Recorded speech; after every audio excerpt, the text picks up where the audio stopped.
সাথী সভাপতি, এখানে উপস্থিত ডিওয়াইএফআই রাজ্য কমিটি এবং উত্তর দিনাজপুর জেলা কমিটিতে আমার সহযোদ্ধাবৃন্দ, উপস্থিত আমাদের অভিভাবকেরা, উপস্থিত কমরেডস এবং পথ চলতি মানুষ।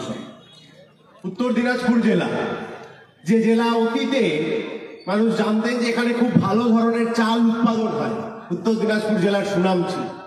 উত্তর দিনাজপুর জেলার সুনাম ছিল যে এখানে ভালো অন্যান্য সবজি পাওয়া যায়, তার জন্য অনেক দূর দূরান্তের মানুষ উত্তর দিনাজপুর জেলাকে চিনতেন, এখানে ভালো সবজি পাওয়া যায় না। উত্তর দিনাজপুর জেলায় মানুষ জানতেন যে এটা তেভাগা আন্দোলনের মাটি। এই অঞ্চলের কৃষক, আমাদের আগের প্রজন্মের কৃষকরা লড়াই করে নিজেদের অধিকার কামিয়েছিলেন, তৈরি করেছিলেন এমন লড়াই, যে লড়াই পরবর্তী প্রজন্ম ওই তেভাগা আন্দোলন, কৃষকের দাবির লড়াই আজকে গোটা দিল্লির মানুষ অব্দি জানছে যে কিভাবে কালা কানুন বাতিল করার জন্য কৃষকেরা লড়াই করেন গোটা দেশে দিল্লিতে। সেই লড়াইয়ের উৎসস্থল, প্রেরণা ছিল ওই তেভাগা আন্দোলন। আর এখন উত্তর দিনাজপুর লোকে কিভাবে চেনে? বলছে ও উত্তর দিনাজপুর মানে ওই যে এমএলএ এর বউ সার্টিফিকেট জাল করে জেলা পরিষদের ক্যান্ডিডেট হলো। পশ্চিম বাংলার মানুষ উত্তর দিনাজপুরকে এই অপমান দিয়ে চিনবে না উত্তর দিনাজপুরকে নিজের লড়াই আন্দোলন দিয়ে চিনবে? এইটাই এই এলাকার মানুষকে ঠিক করতে হবে। আর আমরা আজকে সম্মেলনে উপস্থিত হয়েছি আসলে এইটা ঠিক করার জন্য।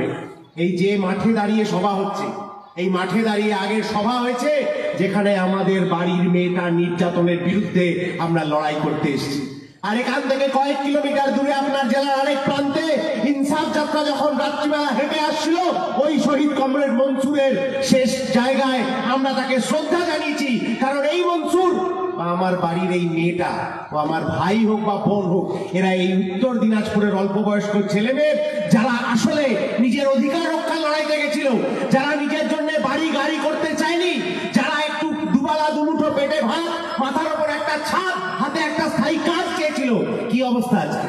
কি অবস্থা আজকে চোপড়ার, ডালখোলার, কালিয়াগঞ্জের, রায়গঞ্জের, হাওড়ার ট্রেনগুলো দেখুন, দক্ষিণ ভারতের ট্রেনগুলো দেখুন, জেনারেল কামরাগুলোতে হাজার হাজার লোককে ঠেলে ঠেলে ঢুকিয়ে দক্ষিণ ভারতে, পশ্চিম ভারতে পাঠিয়ে দেওয়া হচ্ছে।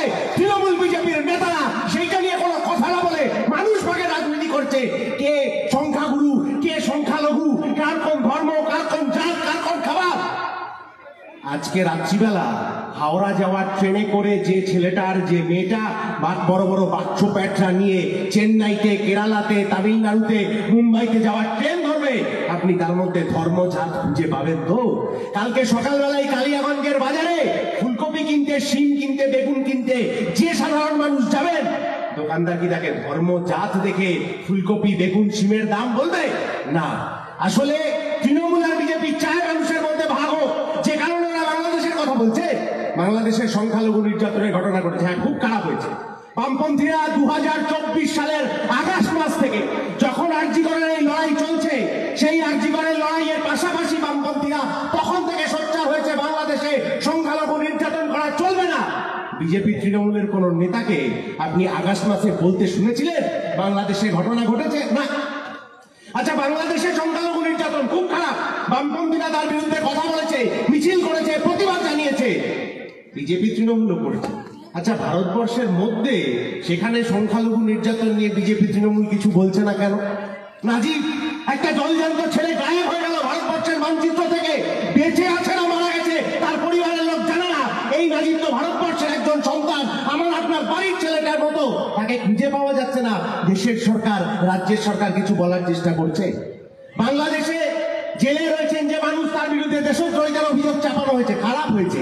তাহলে ভারতবর্ষে 1 বছর ধরে দিল্লিতে কৃষকরা যে লড়াই করছেন আমার আপনার মুখে একটু ভাত তুলে দেওয়ার জন্য, তাদের বিরুদ্ধে ওই দেশদ্রোহিতার আইন চালু করে বিজেপি সরকার কেন একই কাজ করলো?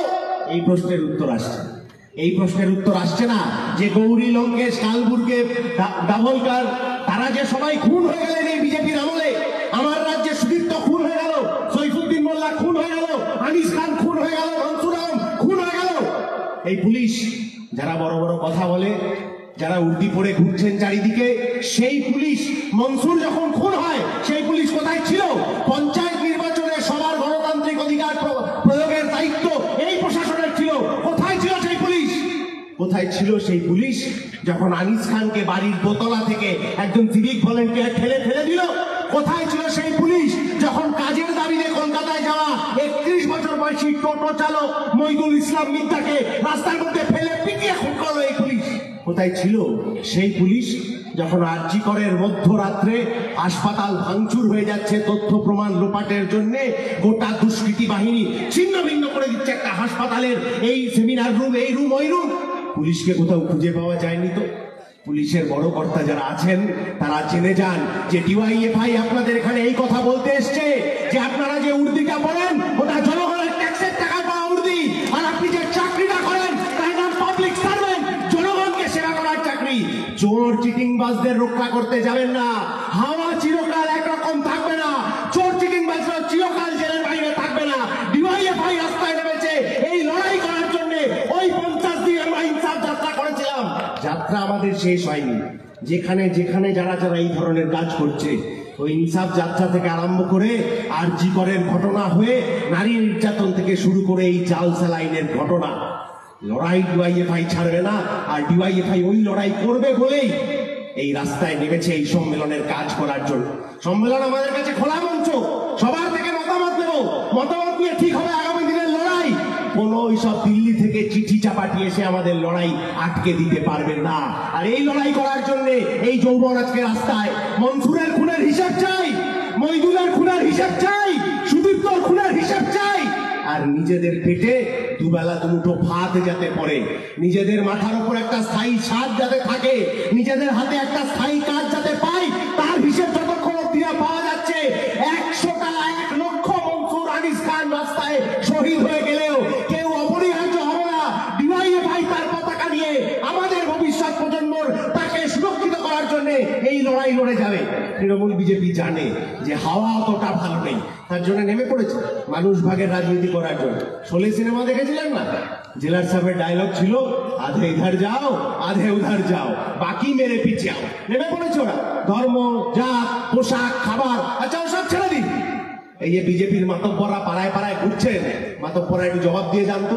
2023 সালের ডিসেম্বর মাসে আপনার বিজেপির প্রাক্তন তৃণমূলের নেতা বর্তমান বিজেপির নেতা শুভেন্দু অধিকারী বলে গেছিলেন 3টে তারিখ, সেই 3টে তারিখে নাকি তৃণমূলের কোন কোন নেতাদের অ্যারেস্ট হওয়ার কথা ছিল, শুভেন্দু অধিকারী বলেছিলেন। তাহলে 2023 চলে গেল, 24 চলে গেল, 25 ফেব্রুয়ারি মাস ঢুকে পড়েছে। কোথায় সেই নেতাদের অ্যারেস্ট হওয়ার গল্প আছে? কোথাও নেই। আপনার এখানে তৃণমূলের মাতব্বরের বউ জাল সার্টিফিকেট দিয়ে জেলা পরিষদের ক্যান্ডিডেট হয়েছে, বড় মাতব্বর হয়েছে। বিজেপির নেতারা তার বিরুদ্ধে কোথায় কোথায় মামলা করবেন বলেছিলেন, করেছেন না? করেননি। উল্টে আরজি করের ঘটনা যখন ঘটছে, সেই আরজি করের ঘটনার সময় বিজেপিকে যারা চালায় সেই আরএসএস এর নেতা মোহন ভাগবত বলছেন যে রাজ্য সরকার যা করবে আরজি কর আন্দোলন নিয়ে আমরা তার পাশে আছি। কেন? কারণ এইখানেই সেটিংটা। যখন আরজি করের আবহে আমরা সবাই উত্তাল আন্দোলনে মেতে আছি, রাত দখল করছি, দ্রোহের কার্নিভাল করছি, জনতার চার্জশিট দিচ্ছি ওই চোর চোরটা চিটিংবাজ সরকারকে, ঠিক একই সময় কয়লা পাচার, গরু পাচার, রেশন দুর্নীতিতে অভিযুক্ত একের পর এক নেতা সিবিআইডির হাত থেকে ছেড়ে বেরিয়ে এসে জামিনে রয়েছেন। যাদের আজকে বিকেল বেলা জেলের ভাত খাওয়ার কথা ছিল, তারা বাড়িতে পোলাও মাংস খাবে, আর আপনার বাড়ির ছেলেটাকে পরিযায়ী শ্রমিক হিসেবে বাইরে চলে যেতে হবে। এই পশ্চিমবাংলা মানব না, বদল চাই। আর বদলটা এমনি ওপর থেকে আসবে না, বদল আসবে মাটি থেকে।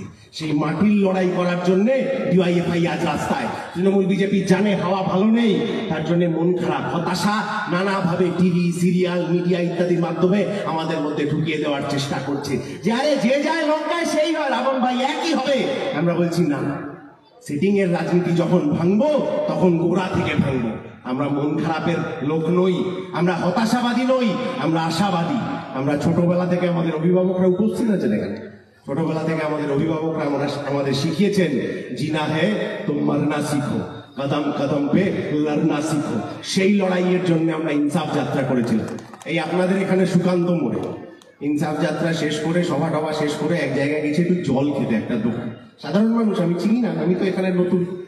জলটা খেয়ে বললাম আসছি, উনি বললেন একটু দাঁড়া। বলে ওনার দোকানে যত চিড়ে ভাজার প্যাকেট ছিল, এত ডাই করে চিড়ে ভাজার প্যাকেটটা হাতে তুলে দিয়ে বললেন যে আর কিছু দেওয়ার নেই, এইটুকুই দিলাম, দেখো যদি তোমাদের কিছু কাজে লাগে। এই ভালোবাসার মূল্য ডিওয়াইএফআই লড়াই আন্দোলন করে হক অধিকার আদায় করে তবেই ছাড়বে। তার আগে অব্দি ডিওয়াইএফআই ঝুঁকবে না, ডিওয়াইএফআই থামবে না। এই কথা বলে আমার কথা এখানেই শেষ করছি। বিপ্লব দীর্ঘজীবী হোক।